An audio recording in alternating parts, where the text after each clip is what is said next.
বর্ষার শুরুতে আমি চলে এসেছি আরও একটি নতুন এবং মজাদার রেসিপি নিয়ে, যে রেসিপিটা কম বেশি বড় ছোট সবাই পছন্দ করেন এবং ছেলেমেয়েদের একটি ইমোশনাল বললেই চলে।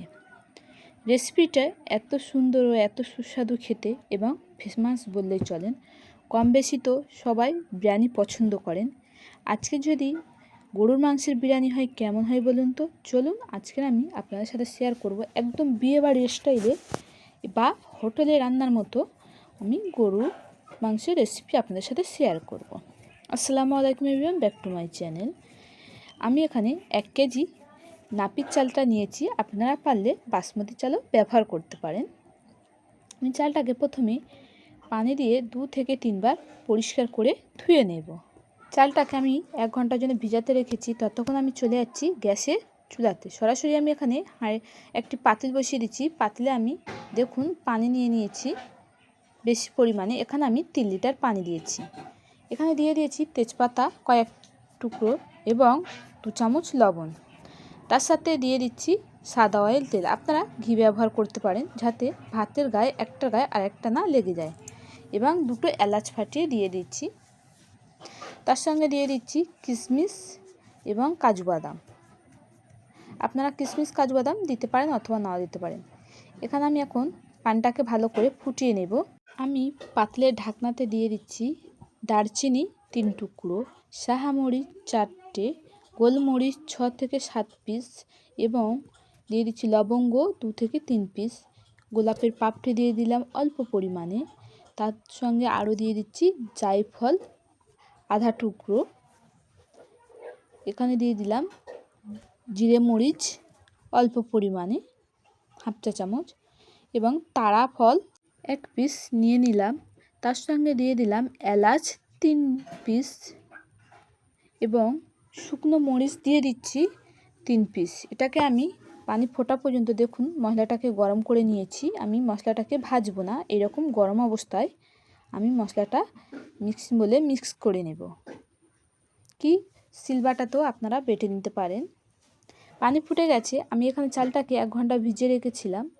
এখন এই চালটাকে একটি স্ট্যান্ডের সাহায্যে দেখুন কতটা পরিমাণে চালটা নরম হয়ে গেছে। আমি একটি স্ট্যান্ডের সাহায্যে চালগুলো থেকে পানি আলাদা করে নেব। পানটাকে পুরোপুরিভাবে ঝরিয়ে নিতে হবে। পানটা ঝরানো হয়ে গেছে। আমি এটাকে এখন দিয়ে দিচ্ছি পাতিলের মধ্যে দিয়ে দিচ্ছি ফুটন্ত পানিতে। এরকমভাবে পুরোপুরি সব চালে থেকে পানি ছেঁকে নিয়ে পাতিলের মধ্যে দিয়ে দিতে হবে। আপনারা যদি টিপস বাই টিপস এইরকম বিরিয়ানিটি বানাতে পারেন, অবশ্যই রেস্টুরেন্ট অথবা বিয়েবাড়ির বিরিয়ানির মতো টেস্ট ও স্বাদ অনুভব করতে পারবেন। বাড়িতে যদি এত সুন্দর বিরিয়ানি বানাতে পারেন তাহলে কেন রেস্টুরেন্টে বিরিয়ানি খেতে যাবেন? তার জন্যে বাড়িতে তো এরকম বিরিয়ানি বাড়িতে বানিয়ে নিতে পারেন। আমরা তো কম বেশি রেস্টুরেন্টে সবসময় বিরিয়ানি খেতে যেতে পারি না, মন চাইলেও, সেই জন্যে বাড়িতে এরকম বানিয়ে নিয়ে খেতে পারি, তাই না? এখানে আমি দিয়ে দিচ্ছি গোলাপ জল, অবশ্যই একটু পরিমাণ মতো হাফ চা চামচ গোলাপ জল ব্যবহার করতে হবে। আমি এখন ভাতগুলোকে হালকা ছাঁকনি দিয়ে নেড়ে দেব, দিয়ে আমি ঢাকা দিয়ে দিচ্ছি। দেখুন ভাতগুলো এখানে আমার 80% ভাত হয়ে গেছে। অবশ্যই 20% ভাত করবেন না, ভাতটা ভেঙে যাবে। 80% ভাত আমি এখানে করে নিয়েছি। এটাকে এখন আমি স্ট্যান্ডের সাহায্যে ভাতগুলোকে তুলে নেব ছেঁকে। এরকম ভাতগুলোকে ছেঁকে তুলে নিতে হবে। আলতোভাবে অবশ্যই ভাতগুলোকে রাখতে হবে যাতে একটা ভাত না ভেঙে যায়। ভাতগুলো ভেঙে গেলে বিরিয়ানি খুব টেস্টও আসবে না, খেতে ভালোও লাগবে না। ওই কারণে আলতোভাবে ভাতগুলোকে এরকম অবশ্যই রাখতে হবে। দেখুন ভাতগুলো একটাও মোটে ভাঙেনি কি ভাতের গায়ে লাগেনি। আমি এখানে আলুর সাইজটা দেখুন, বড় আলু হলে এইরকম 2 পিস করে নেবেন, অবশ্যই ছোট আলু হলে 1 পিস করে নেবেন। এখন আমি সরাসরি চলে যাচ্ছি গ্যাসের চুলাতে। একদম নতুন স্টাইলে বিরিয়ানিটা পুরোপুরিভাবে বিয়েবাড়ির মতো। এখানে আমি সাদা অয়েল তেল দিয়ে দিলাম 150 গ্রাম।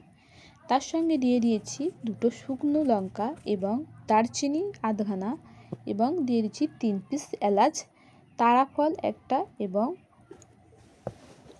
গোলমরিচ অল্প পরিমাণে দিয়ে দিচ্ছি, তার সঙ্গে ফুলের পাপড়িও দিয়ে দিচ্ছি। শাহামরিচ 6 থেকে 7 পিস আমি এখানে দিয়ে দিয়েছি।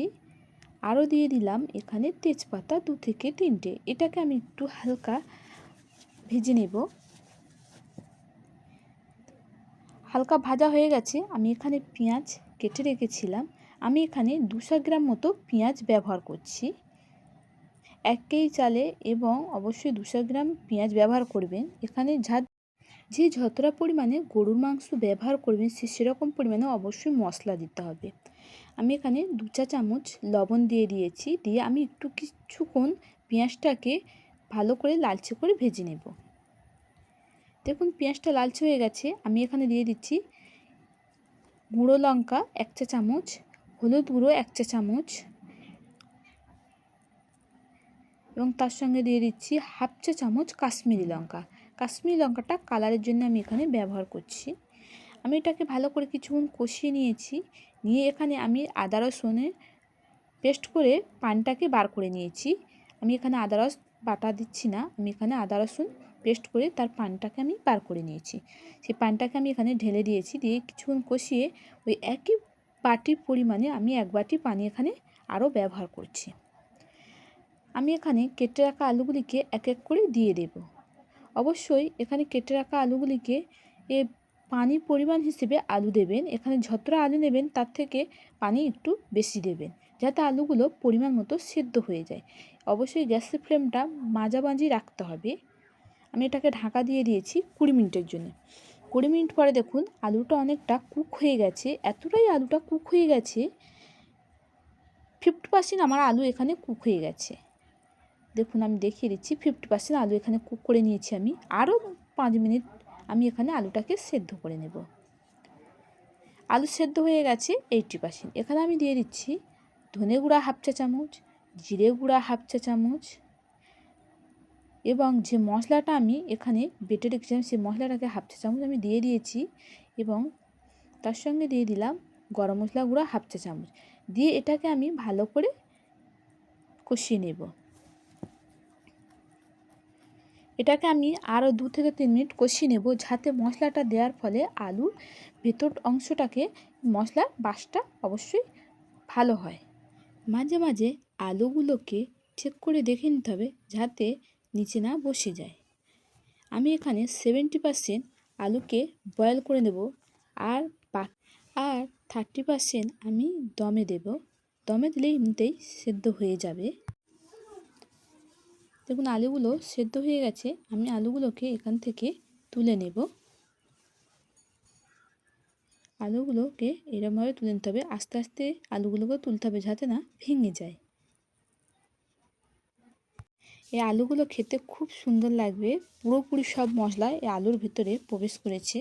খেতে এত সুন্দর লাগবে, জাস্ট অসাধারণ। আমি এখানে 1 কেজি গরুর মাংস নিয়েছি। গরুর মাংসটা আমি পরিষ্কার পানি দিয়ে ধুয়ে নিয়েছি পরিষ্কার করে। এটাকে এখন আমি নিয়ে, আপনারা ছোট বড় সাইজ করতে পারেন, মাঝারি সাইজটা হলে ভালো হয়। আমি এখন সরাসরি চলে যাচ্ছি আলু সেদ্ধ করার পানিতে। এখানে আমি আলু সেদ্ধ করছি। এই পানিতে আমি দিয়ে দেব সব গরুর মাংস দিয়ে দেব। গরুর মাংস সব এখানে দেওয়া হয়ে গেছে। আমি এখানে কিছু সময় ধরে ভালো করে জাল করে নেব। অবশ্যই না গোশটাকে পানির সঙ্গে ভালো করে মিশিয়ে দিতে হবে। আধ ঘন্টা আমি জাল করে নিয়েছি। আধ ঘন্টা পরে দেখুন গরুর মাংসটা 50% সেদ্ধ হয়ে গেছে। আমি এখানে দিয়ে দিচ্ছি গোলাপ পানি অল্প পরিমাণে। আমি এখানে গোলাপ পানি দিয়েছি যাতে গরুর মাংসের ফ্লেভারটা খুব সুন্দর বার হয়। আমি এখানে আরও 10 মিনিট জাল করে নেব। 10 মিনিট জাল করার ফলে দেখুন গরুর মাংসের কালারটা কত সুন্দর এসেছে, খুব সুন্দর এসেছে। গরুর মাংসটা হয়ে গেছে পুরোপুরি। এখানে গরুর মাংসটা কুক হয়ে গেছে। আমি এটাকে এখন তুলে নেব।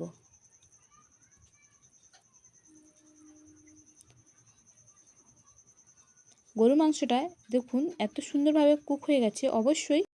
অবশ্যই 80% গরুর মাংসটা কুক করবেন। 20% দমে দিলে গরুর মাংসটা এমনিতেই কুক হয়ে যাবে। এখন আমি চলে যাচ্ছি এখানে পেঁয়াজের বেরেস্তা ভাজার জন্য। পেঁয়াজের বেরেস্তা অবশ্যই গ্যাসের ফ্লেম লো রেখে পেঁয়াজের বেরেস্তাটাকে ভাজতে হবে ধীরে সিস্তে। পেঁয়াজ বেরেস্তা ভাজতে গিয়ে যদি পুড়ে যায়, তেতো তেতো ভাব আসবে, বিরিয়ানিটা খেতে ভালো লাগবে না। অবশ্যই ধৈর্য ধরে পেঁয়াজের বেরেস্তাটাও ভাজতে হবে। পেঁয়াজের বেরেস্তা আমি ভেজে নিয়েছি। এখন আমি চলে যাচ্ছি এখানে একটি কালার ফিট করব। দেখুন এখানে আমি গরুর দুধ নিয়েছি, আপনারা পারলে গুঁড়া দুধও গরম পানিতে গুলে নিতে পারেন। এখানে আমি দিয়ে দেব গোলাপ পানি এবং কেওড়া পানি, এই দুটো পানি অবশ্যই দিতে হবে। এখানে আমি দিয়ে দিচ্ছি কালার আসার জন্যে রং। এই রংটাকে অল্প পরিমাণে দিয়ে ভালো করে এটাকে একসঙ্গে মিশিয়ে নিতে হবে। আমি একসঙ্গে মিশিয়ে নিয়েছি।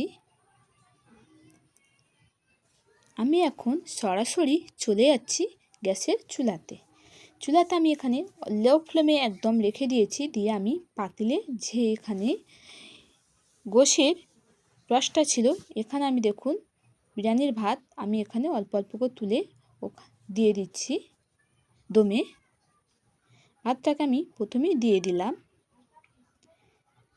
এখন আমি দিয়ে দেব আলু। অল্প অল্প করে আলুটাকে চারদিকে ছড়িয়ে দিতে হবে। এরকম আলুগুলোকে চারদিকে ছড়িয়ে দিতে হবে। আমি আলুগুলোকে দিয়ে দিয়েছি। আমি দিয়ে দিচ্ছি অল্প পরিমাণে ঘি। আমি ঘি দিয়ে দিয়েছি। তার সঙ্গে আমি দিয়ে দিচ্ছি যে কালারিং পানিটা আমি গুলে রেখেছিলাম, সেটাকে এখন আমি দিয়ে দিচ্ছি অল্প অল্প করে।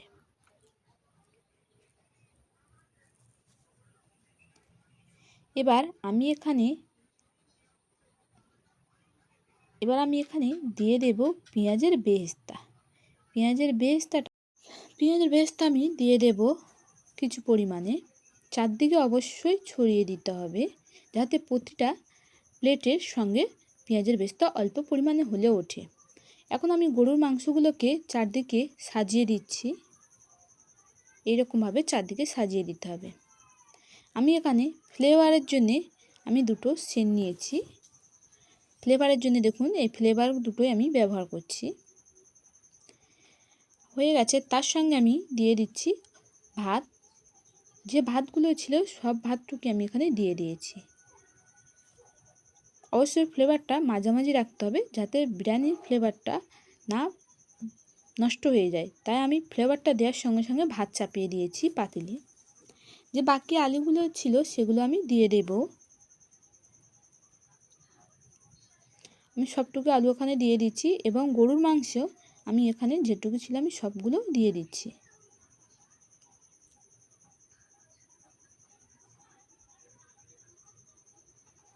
গরুর মাংস আমি দিয়ে দিয়েছি।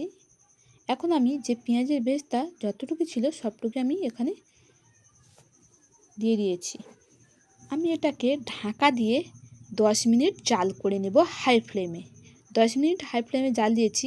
তবে আমি এখানে কোনো আটা দিয়ে মুখ আঁটিনি, আপনারা পারলে আটা দিয়ে মুখটা এঁটে দিতে পারেন। আমি এখন এটাকে ঢাকা দিয়ে রেখে দিয়েছি। 10 মিনিট পরে সার্ভ করে দেখাবো। আজকের রেসিপিটি কেমন লেগেছে আপনারা অবশ্যই কমেন্টে জানিয়ে দেবেন। আর যদি নতুন বন্ধুরা দেখে থাকেন অবশ্যই চ্যানেলটি সাবস্ক্রাইব করে দেবেন। আজকের এই পর্যন্ত, দেখা হচ্ছে অন্য কোনো নতুন ভিডিওতে। আল্লাহ হাফেজ।